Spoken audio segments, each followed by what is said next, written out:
In this screencast, I'll talk about electric potential, why we're interested in it, and how we'll use it to calculate primarily electric fields.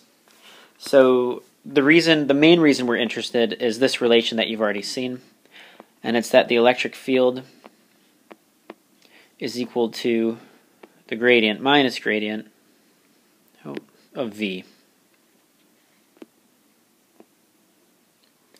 And what we'll find is that sometimes, you've found it out already, the electric field is actually very complicated to calculate. And so it could be that the potential is much easier to calculate, and then you could just take the gradient to find E. In cases where the electric field is easy to calculate, such as examples where there's symmetry, like Gauss's law, you might not even use this. Another reason we're interested in electric potential is work. And the work needed to move a charge, we've looked at this a little as well, is just the charge times the difference in the potential between 2 points. So if I know the potential of the end point, and I know the potential of where the charge begins, I simply take the difference in the potential and multiply by the charge. And we've seen this a little bit. So this is the work needed to move a charge from A to B. Another reason we might be interested in electrical potential is to calculate the energy stored in a charge distribution, or the work needed to make the charge distribution itself. So this now, number 3, is the work needed to create the distribution, and it can be thought of as the energy stored in the charge distribution, or the energy stored in the field. That's just going to be 1/2. This would be a continuous distribution. Rho would be the charge density times the potential integrated over that distribution. Those are 3 main reasons in electrostatics why we're interested in the potential. Note, again, you can have a potential in dynamics, but it is not simply this. There's another term that we need to take into account. Let's move on. Let's motivate this. There's actually a very fundamental, interesting reason to look at this a little more carefully. E equals minus del V, and then let's do some examples. In the left-hand corner is a tiny schematic of the electric field lines for a point charge. We can label that's point charge Q, and these represent the electric field lines. All right, what we notice about that is, or we can ask ourselves, is does this have curl, does this have divergence? And in fact, this has divergence. If we sprinkled sawdust in this electric field lines and these vectors, it would spread out from each other. If we put a little paddle wheel there, there would be no turning, there would be no curl. And in fact, it's this property of no curl that allows us to write down that E is equal to the negative gradient of V, which allows us to use the properties about path independence and work. So, first of all, we see that this single charge, we can see it, we can also calculate it, but you should be able to see it that this has no curl. 1 point charge has no curl.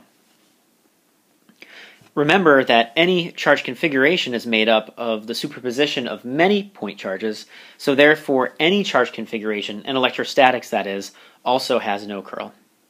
So del cross E is equal to 0 for all electrostatic charge distributions. This could be thought of in electrostatics as one of Maxwell's equations. If you look in the back of your book, you'll find out that there is in fact an important term for statics. It's not equal to 0, but for electrostatics, it's equal to 0. What follows from this, using Stokes' theorem, is that if I take some closed path in this electric field, alright, that's going to just be equal to the flux through the surface that that path makes. Alright, so del, or the curl, the flux of the curl, dA. Okay? But if del cross E is equal to 0, then E dot dl is equal to 0 as well. So that means that the closed path E dot dl is equal to 0, since del cross E equals 0. This then leads to, and we've done this on a worksheet before, this leads to E is equal to minus del V. And let me show you these steps on the next screen. So if the integral around a closed path in this vector field E is 0, that means E is path independent. If that's true, Griffith says, let's write down this function, let's call this function v of r, because E is path independent. We'll have this equal to the integral of E dot dl, where I'm from some reference point to r. And so this says that v of r is a function where it doesn't matter the path I take. It's always going to be equal to E dot dl. So no matter what path I take from 0, that's my reference, to r, where I end up, that path is always going to be equal to VR. I don't have to worry about the path.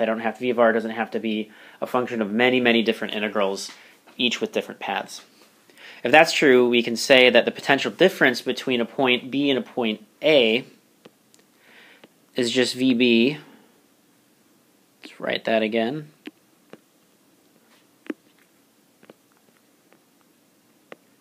VB minus VA. And we just rewrite that using the relation above. So that would be minus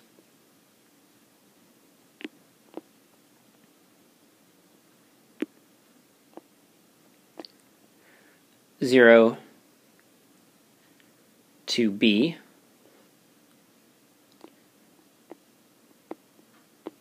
E dot dl. And then minus a minus, so it's a plus. 0 to A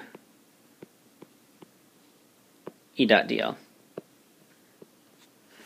Alright, that will just be equal to, let's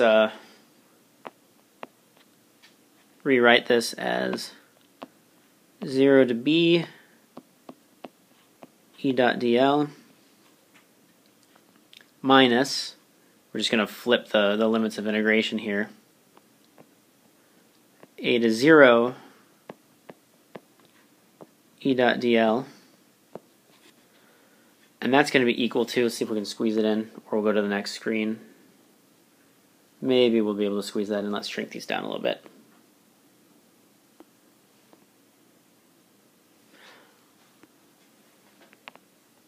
The reason just to change the sign is now we can see that that's going to be equal to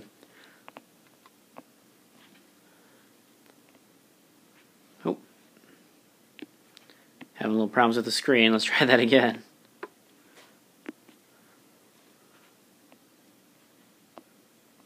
A to B.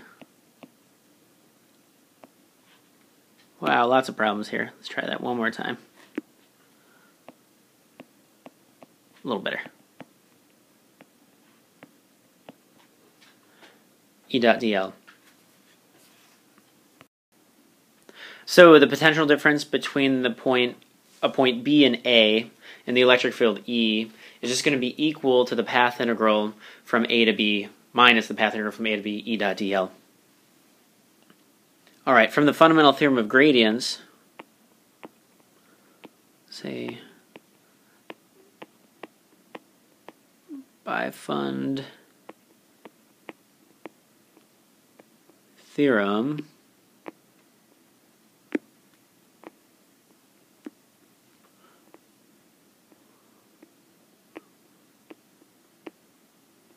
by fundamental theorem of gradients, this left-hand side is just going to be equal to the integral from A to B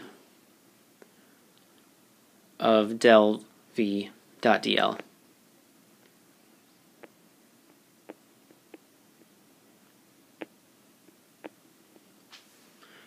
Okay, and then that is just going to be equal to the right-hand side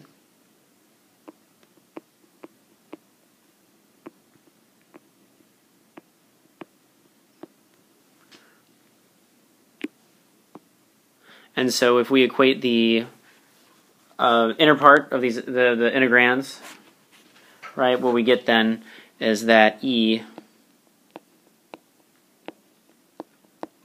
is going to equal minus del V. All right, a little bit of a derivation. I don't always like to show you derivations because you can read them yourself, but this all came from the fact that one point charge doesn't have curl. And if one point charge doesn't have curl, then that means many point charges don't have curls. That means that any charge configuration does not have curl. Any static charge configuration, the electric field has no curl. If that's true, then that means that any electric field, any static electric field, is path independent. And if any electric field is path independent, that means that the relation minus del V, this function that we call potential, if I take the gradient of this potential, I'll in fact get the electric field. Now that we've derived this magical and powerful fact that E is equal to minus del V, let's talk about V in a little more detail. So V is the work per unit charge required to move a point charge, a positive test charge, from 0 to R. And typically what we're more interested in is the potential difference between 2 points. And when it comes into like a circuit, the voltage, it's always a difference. It's always a difference. So in that case, if you look at the math here, it doesn't really matter what your reference is when you're referencing B or when you're referencing A. As long as they're the same, VB minus VA is always going to be the same whether O is 10, whether O is infinity, or whether O is 5. So in problems that we're concerned with, O doesn't really matter. That being said, Griffiths talks about a natural reference point of O as being infinity. And that's because that's usually where the potential is 0. And if the potential at infinity isn't 0, you better choose a better O to make the problem easier. So again, O does not really matter as long as we're consistent when we're taking the potential at 2 reference points. We can always change it. Griffiths talks about he likens it to finding the altitude. And one person's at sea level and one person is a mile high in Denver. Well, if they both agree that their reference is Washington, D.C., they'll agree on the height. If they have a different O, they're going to have a different height. Same thing with potential.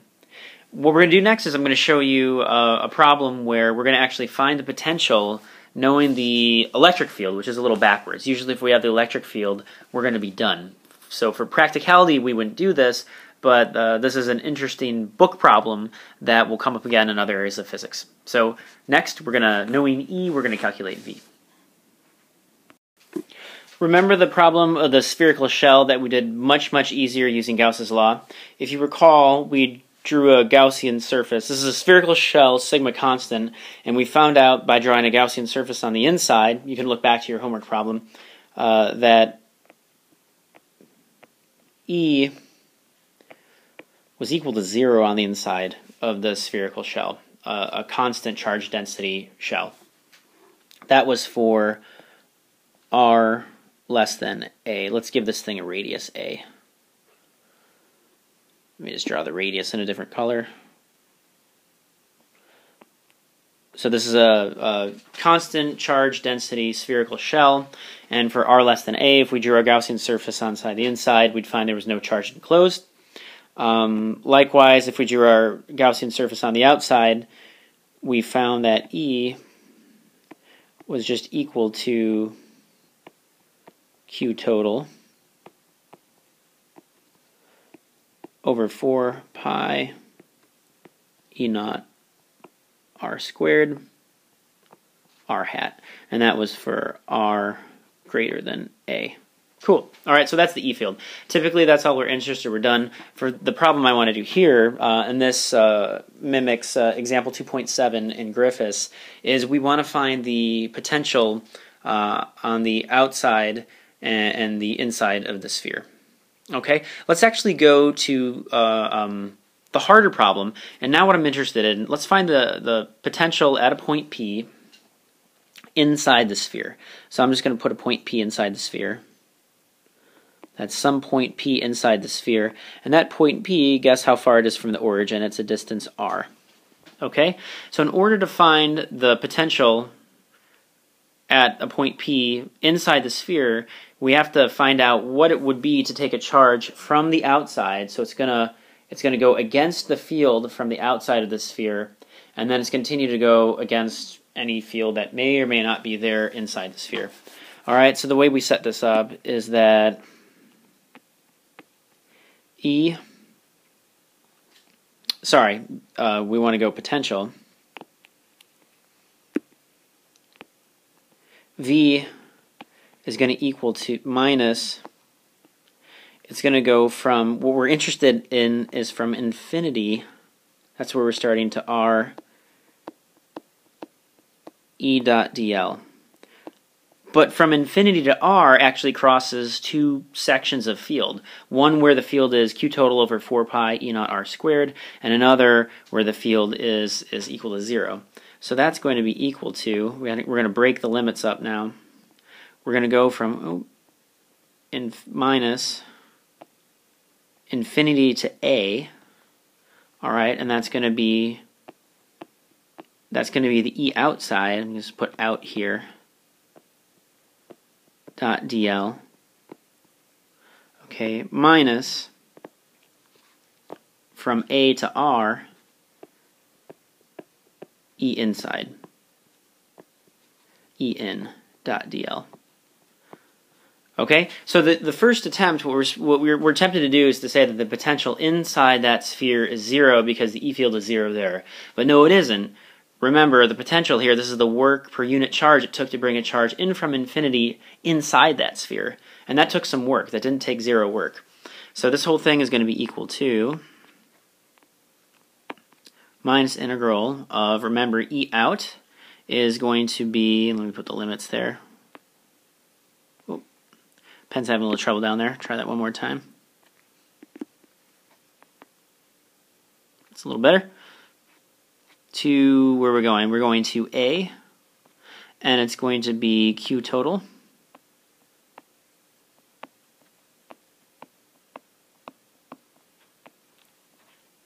over 4 pi E naught R squared. What's DL? DL in this case, well, I probably should have put that here. We're in the R hat direction. We're going to come in radially. That'll be the most convenient way. We're going to be in spherical coordinates. So DL for us is going to be dr R hat. Okay. So then this integral here, E dot dl, is going to be the quantity here, Q total over 4 pi E naught squared, just integrated over dr. It's a path, right? We have to be one dimension, so we're not going to have a volume or we're not going to have a area, so be careful there. Remember, it's a path that needs to be in 1D, and this is going to come right along R. So dr minus, this is an easy integral here, right? A to R 0 dr. And that's just going to be equal to, if we look at this, this is going to be a minus 1 over R squared is what we're going to get when we integrate. And so what we're going to be left with is Q total. Oh, it's my laser pointer. Q total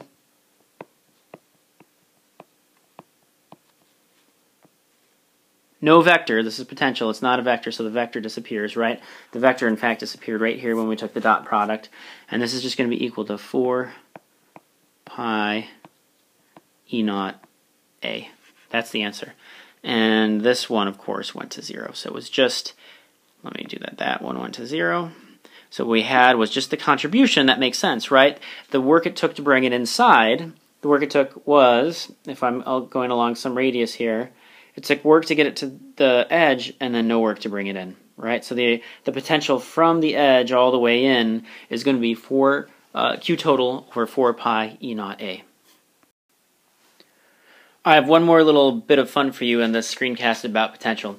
So the potential of one point charge is just going to be 1 over 4 pi E naught Q over R. Oh, look at that R script. Remember, R script is from, maybe we should draw this here. We'll draw it for the case. R script is from the charge distribution to the point of interest, all right, where you want to calculate the potential, all right? And R script is still, if you'd like, R script is still going to be R minus R prime vector, all right? So that's for one charge, and superposition holds in electrostatics, and so the potential for a continuous charge distribution is just going to be this 1 over r, not r squared, integral of the charge density over the whole volume. All right. Now look at this. This is a lot nicer. Look, there's no squared down there. And what's really, really nice, probably what's the most nice, is there's no vector up here. All right. You still have to find out what r script is, and you might want to use this r is equal to r minus r prime. That could still be helpful. All right. If we have some goofy distribution here, let's draw an axis. We might have a point P that I'm interested in. From point P, 0 to point P is going to be R, to some little wedge on this distribution. Having a little trouble drawing my little wedge, but to some element on this distribution here. Let's see if we can get a little wedge here.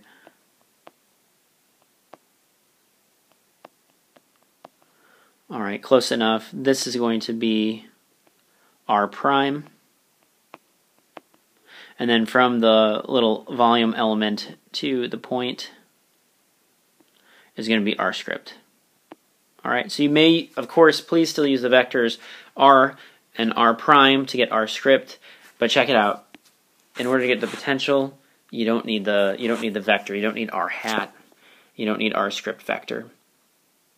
So this makes the problem a lot easier. It makes the integration a lot easier. You don't have to worry about converting the coordinates to Cartesian because you have no unit vectors that are going to depend on the integration variables. That's very, very nice. However, sometimes, well, if you want to find E all the time, you're going to have to do E equals minus del V, and these differentiations aren't always so pretty. All right. But you can plug that into Sage, you can plug that into Mathematica, Wolfram Alpha, and I have a file for you on the website on how to take gradients and how to differentiate using Sage. So, could be, and often, is a lot easier than doing Coulomb's law directly for E, and then you pop it into E equals minus del V.